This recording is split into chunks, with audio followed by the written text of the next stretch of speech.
अस्सलाम वालेकुम वरहमतुल्लाहि वबरकातुहू। This is sir Naseem Zulfiqar और आज की इस वीडियो में Adamjee government science college Karachi के फर्स्ट ईयर केमिस्ट्री का जो प्रीलियम पेपर है उसको हम डिस्कस करेंगे। और ये कंप्लीट पेपर आपको यहाँ पर दिखाई दे रहा है फर्स्ट ईयर केमिस्ट्री का। ठीक है, तो ये सेक्शन ए है, फिर then section B, this is section A, then this is section B, then this is section C. तो ये कंप्लीट पेपर है फर्स्ट ईयर केमिस्ट्री का। अगर आपको इस पेपर का पीडीएफ चाहिए या फिर आपको मेरे नोट्स चाहिए या टारगेट पेपर्स चाहिए, solve target paper, unsolve, whatever कुछ भी, तो ये मेरा व्हाट्सअप नंबर आपको स्क्रीन पर शो हो रहा है 0300215222। इस नंबर पर आप मुझे व्हाट्सअप करेंगे तो आपको जो भी पीडीएफ मटेरियल रिक्वायर होगा आपकी बोर्ड एग्जाम्स की तैयारी के लिए या एंटी टेस्ट की प्रिपरेशन के लिए इंशाल्लाह आई विल सेंड यू। ठीक है, क्योंकि मेरे पास तमाम मटेरियल्स जो हैं वो मौजूद हैं जिनको मैं स्टूडेंट्स को सेंड करता हूँ। तो फर्स्ट ईयर केमिस्ट्री जो है वो उसमें एमसीक्यूज़, अच्छा इस वीडियो में मैं सिर्फ एमसीक्यूज़ को सॉल्व करूँगा सेक्शन ए की, और अगर टाइम मिला मुझे तो एक अलग वीडियो में सेक्शन बी और सेक्शन सी को सॉल्व करूँगा। तो लेकिन अभी फ़िलहाल जो है वो इस वीडियो में सिर्फ एमसीक्यूज़ जो है ना उसको मैं एक्सप्लेन करूँगा डिटेल में। तो कि अक्सर स्टूडेंट्स ये चाहते हैं कि मैं डिफरेंट कॉलेजेस के एमसीक्यूज़ को कर लूँ ताकि वो एमसीक्यूज़ के लिहाज से अच्छी तैयारी उनकी हो सके। और मैंने अपने टारगेट पेपर में ये बताया कि डिफरेंट कॉलेजेस के एमसीक्यूज़ की तैयारी आप करें। और आदमजी गवर्नमेंट साइंस कॉलेज आप जानते हैं ये नंबर 1 कॉलेज है कराची का। तो तमाम स्टूडेंट्स लाजमी, गर्ल्स चाहे हों बॉयज़ हों, कराची बोर्ड के लिए वो उसकी लाजमी तैयारी करें। ठीक है बेटा, तो एमसीक्यूज़ स्टार्ट करते हैं, वन बाय वन देखते हैं और आंसर्स को समझने की कोशिश करते हैं कि किसका आंसर क्या है और क्यों है। तो फर्स्ट एमसीक्यूज़ है, according to Raoult's law the relative lowering of vapour pressure depends upon dash. Relative lowering of vapour pressure, इसको हम लोग जो है वो delta P upon P naught से इसको हम लोग शो कर रहे होते हैं। ठीक है, this is delta P upon P not, this is called relative lowering of vapour pressure. ठीक है, और ये हमेशा किसके बराबर होता है? तो ये बराबर होता है delta P upon P not, that is relative lowering of vapour pressure, ये x2 के बराबर होता है। And x2 is the mole fraction of solute. तो जितना ज़्यादा मोल फ्रैक्शन होता है सॉल्यूट का उतनी ज़्यादा हमारे पास रिलेटिव लोअरिंग वेपर प्रेशर होती है। तो इसको आंसर हमारे पास मोल फ्रैक्शन ऑफ सॉल्यूट होगा। तो सी ऑप्शन हमने यहाँ पर इसको हाईलाइट कर दिया। ठीक है, सेकंड है the temperature at which two allotropic forms को exist in equilibrium is dash. ठीक है, अच्छा फर्स्ट एमसीक्यू जो हमारे पास आया इसके चैप्टर्स भी मैं आपको बता दूं। पहला एमसीक्यू जो हमारे पास आया है this is from chapter number 10, chapter 10 से आया, राउल्स लॉ से। और सेकंड एमसीक्यू जो आ रहा है this is from chapter number 6, solid से आ रहा है कि वो कौन सा टेम्परेचर है जिस पर दो एलोट्रोपिक फॉर्म एग्जिस्ट करते हैं इक्विलिब्रियम पर। तो अब ये कहलाता हमारे पास है transition temperature. So this transition temperature हमारे पास इसका करेक्ट आंसर हो जाएगा। So this is transition temperature, D option is correct. इसके बाद नेक्स्ट हमारे पास है थर्ड है quantum number values for 3D orbital. Quantum number values की बात की जा रही है, this is chapter 2 states of matter. तो 3D ऑर्बिटल के लिए क्वांटम नंबर वैल्यूज़ क्या होंगी? तो n की वैल्यू तो हमारे पास चूँकि 3D लिखा हुआ है ना, तो ये जो 3 है ये n की वैल्यू को शो करता है और ये जो d है ये l की वैल्यू को शो करता है। तो n की वैल्यू तो हमारे पास 3 आ रही है और l की वैल्यू हमें पता है कि s के लिए 0 होती है, p के लिए 1 होती है और d के लिए एजिमुथल क्वांटम नंबर की वैल्यू हमारे पास 2 होती है। तो n equal to 3, l equal to 2, ये आंसर हमारे पास होगा। तो बी ऑप्शन यहाँ पर हमारे पास करेक्ट हो गया। फोर्थ है colloidal solution of liquid into liquid is known as dash. This is again chapter number 10 solution and colloids. दो लिक्विड्स का जो कोलाइडल सॉल्यूशन होता है उसको हम लोग कहते हैं दिस इज कॉल्ड एमल्जन। उसको एमल्जन कहा जाता है। जैसे कि अगर हम लोग ले लेते हैं ऑयल और ऑयल के साथ हम लोग यहाँ पर अगर हम वाटर यूज़ कर लें, ऑयल एंड वाटर, तो ये दो लिक्विड का हमारे पास एमल्जन कहलाता है। ठीक है, फिफ्थ एमसीक्यूज है the volume occupied by 1.51 exponent 23 molecules of carbon dioxide eight STP is dash. तो ये तो सिंपली हमारे पास चैप्टर 1 है, स्टेशियोमेट्री से एमसीक्यूज आया है कि इतने मॉलिक्यूल्स अगर होंगे तो वो कितना वॉल्यूम ऑक्युपाई करेंगे एसटीपी पर। तो 1.51 एक्सपोनेंट 23, तो ये 3.01 का हाफ है। तो उस तरह से अगर देखो वॉल्यूम ऑक्युपाइड बाय इतने मॉलिक्यूल्स है ना, देखो वॉल्यूम का पता किस तरह से चलता है, वॉल्यूम बराबर होता है number of moles multiply bye 22.41।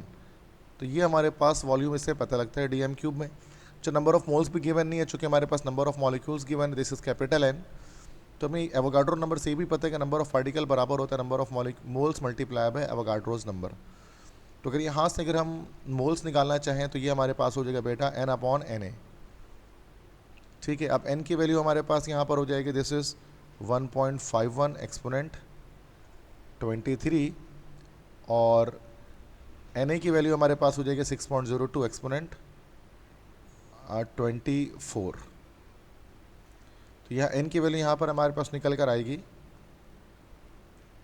तो अगर हम यहाँ कैलकुलेटर पे इसको चेक करते हैं तो यहाँ पर आंसर हमारे पास 0.25 आता है। ठीक है, अच्छा यहाँ पर 24 नहीं होगा 23 होगा, तो ये आ जाएगा हमारे पास 0.25 मोल्स में।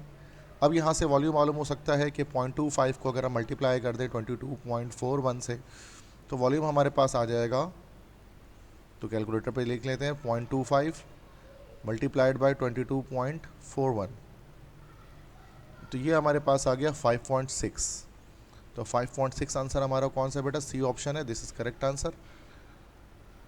सिक्स्थ है actual yield is dash. Actual yield देखो ये हमारे पास चैप्टर 1 दोबारा से आ गया। एक्चुअल ईल्ड हमेशा जो है वो कम होती है थ्योरेटिकल ईल्ड से।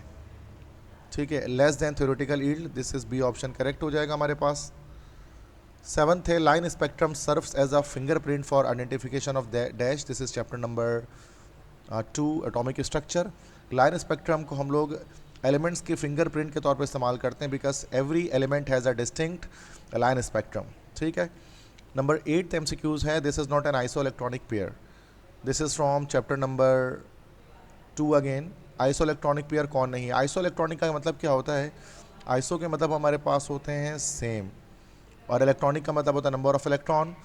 तो किसमें नंबर ऑफ इलेक्ट्रॉन सेम नहीं है, तो मतलब this is not an iso electronic pair का मतलब ये होता है कि किसमें नंबर ऑफ इलेक्ट्रॉन सेम नहीं है।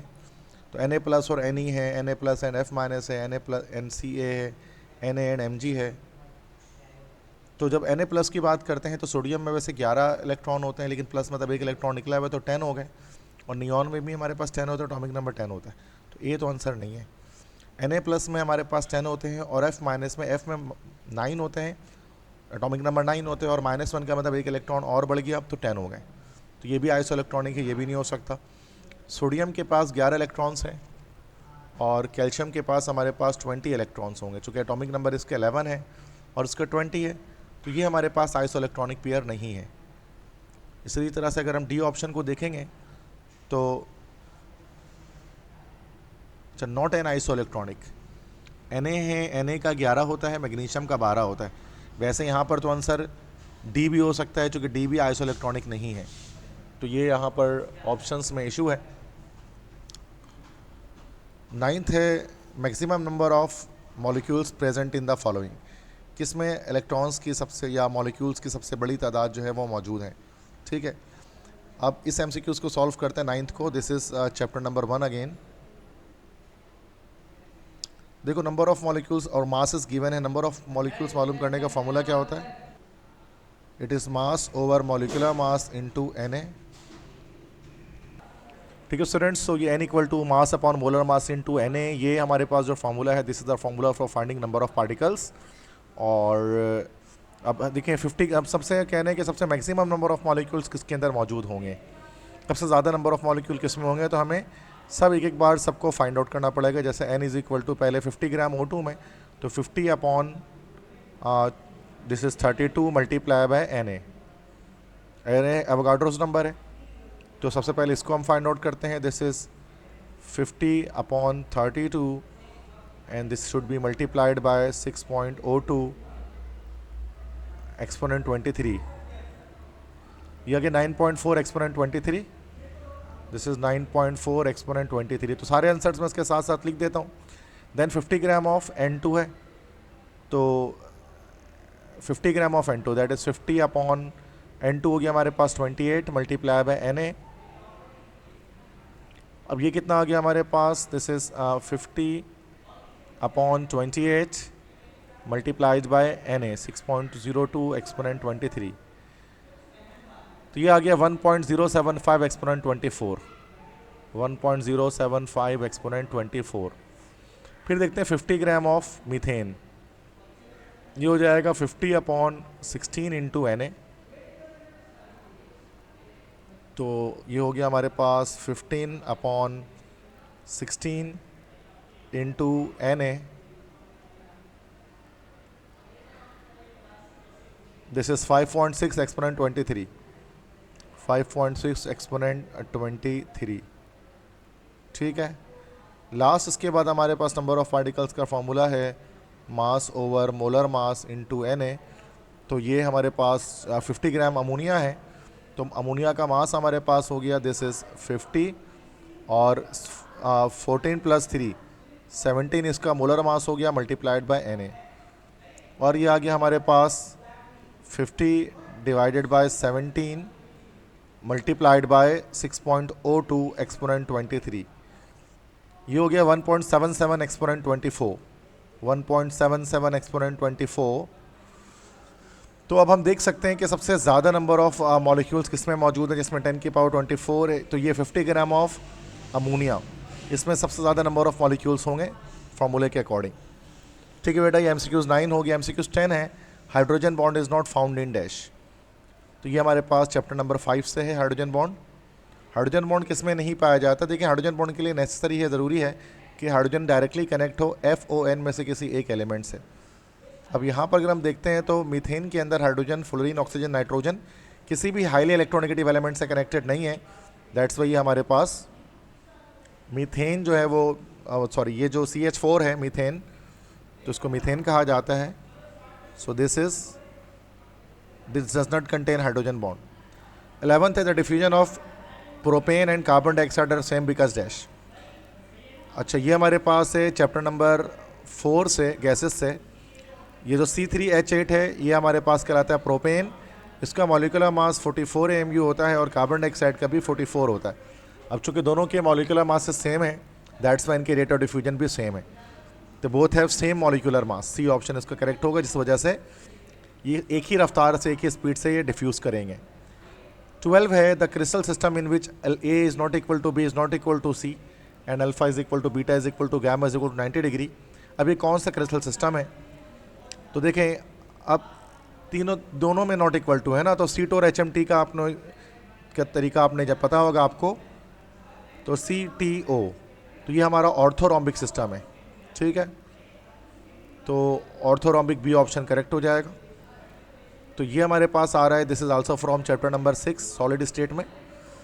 13th है this quantum number describe the shape of orbital, ये चैप्टर नंबर 2 है। तो शेप ऑफ ऑर्बिटल हमेशा एज़िमुथल क्वांटम नंबर आपको बताता है, और इसी एज़िमुथल क्वांटम नंबर को हम लोग सब्सिडरी क्वांटम नंबर भी कहते हैं। 14th है this contains the same number of atom is 20 gram of calcium. कि बताएं 20 ग्राम कैल्शियम जितने नंबर ऑफ एटम और इसमें से किस में होंगे, इन चारों में से। तो सबसे पहले हमें ये देखना होगा कि 20 ग्राम कैल्शियम में कितने नंबर ऑफ एटम्स होंगे। तो नंबर ऑफ एटम्स का फॉर्मूला हमारे पास क्या होता है? This is chapter number 1। Number of atom का फॉर्मूला होता है mass upon molecular mass into Na Avogadro's number. तो यहाँ पर अगर हम इसकी वैल्यूज पुट करते हैं तो 20/40 मल्टीप्लाई बाय Na हो जाएगा। तो ये हमारे पास आएगा 3.01 एक्सपोनेंट 23।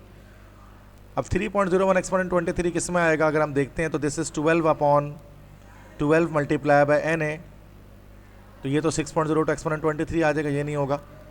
अच्छा, यहाँ पर तो ऑप्शन ही इनकम्प्लीट है, तो ये तो ऑप्शन ही इनकम्प्लीट है, इसको छोड़ देते हैं।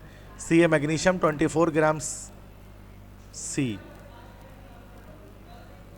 तो ये भी आई थिंक गलत है। और 12 ग्राम सोडियम में अगर हम कहेंगे this is 12/23 multiply by Na, तो ये लगभग इसके आसपास आ जाएगा हमारे पास 6.02 एक्सपोनेंट 23 के, ठीक है।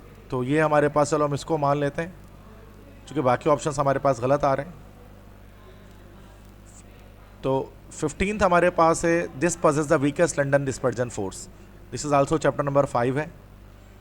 अब लंडन डिस्पर्जन फोर्स के बारे में, LDF के बारे में आप जानते हैं, जितने छोटे एटम्स होते हैं तो उतने ज़्यादा हमारे पास जो है वो वीकेस्ट लंडन डिस्पर्जन फोर्स होते हैं, क्योंकि LDF is directly proportional to atomic radius. अब सबसे ज़्यादा कम एटॉमिक रेडियस जो है हमें पता है कि फ्लोरीन का है, तो इसके पास वीकेस्ट LDF होगी, लंडन डिस्पर्जन फोर्स होगी। 16th है which rules and principles violated in the given electronic configuration 1s2 2s2 2p(x4), 2p(y2), 2p(z3). देखो किसी भी ऑर्बिटल में 2 से ज़्यादा इलेक्ट्रॉन नहीं आ सकते हैं, तो 2px/4 आ गया। और किसी ऑर्बिटल में 2 से ज़्यादा इलेक्ट्रॉन आते हैं तो असल में पॉली एक्सक्लूजन प्रिंसिपल जो है वो वायोलेट होता है जब वो टूट जाता है। तो वायोलेट का मतलब होता है टूटना। क्वेश्चन 17 है, an example of completely immiscible liquid pair is dash. Immiscible का मतलब क्या होता है बेटा? इमिसिबल का मतलब होता है insoluble. This is also chapter number 10। और ये जो 16 था this is from chapter number, हुंडस्टूल है तो चैप्टर नंबर 2 हमारे पास ये था। तो कंप्लीटली इमिसिबल मतलब जो बिल्कुल भी सॉल्युबल ना हो। तो अब इन सब में से हमारे पास जो वाटर और बेंजीन होता है ये हमारे पास बिल्कुल ही कंप्लीटली इमिसिबल होता है, कभी भी डिजॉल्व नहीं होता, बिकॉज इनके इंटरमोलिकुलर फोर्सेस अलग अलग हैं। वाटर में आपको हाइड्रोजन बॉन्डिंग दिखती है बेटा, और बेंजीन में आपको लंदन डिस्पर्जन फोर्सेस दिखाई देते हैं। तो बेटा ये हमारे पास 17 MCQs आदम जी साइंस कॉलेज के जिनको मैंने एक्सप्लेन किया, तो इंशाल्लाह आपको समझ में आया होगा ये। तो ये सेक्शन ए कंप्लीट मैंने आदम जी गवर्नमेंट साइंस कॉलेज का सॉल्व किया। अगर आपको इस पेपर के PDF चाहिए या डिफरेंट कॉलेजेस के पेपर्स की PDF चाहिए, टारगेट पेपर चाहिए, नोट्स चाहिए, पास्ट पेपर्स की रिक्वायरमेंट है, तो आप व्हाट्सएप नंबर मेरा स्क्रीन पर दिख रहा है, यहाँ पर आप मुझे व्हाट्सएप करें, इंशाल्लाह मैं आपको ये तमाम चीज़ें सेंड कर दूँगा with a very minimum cost. Thank you so much. अपना ख्याल रखिएगा, मौजूद दुआ में याद रखिएगा। अल्लाह हाफिज़।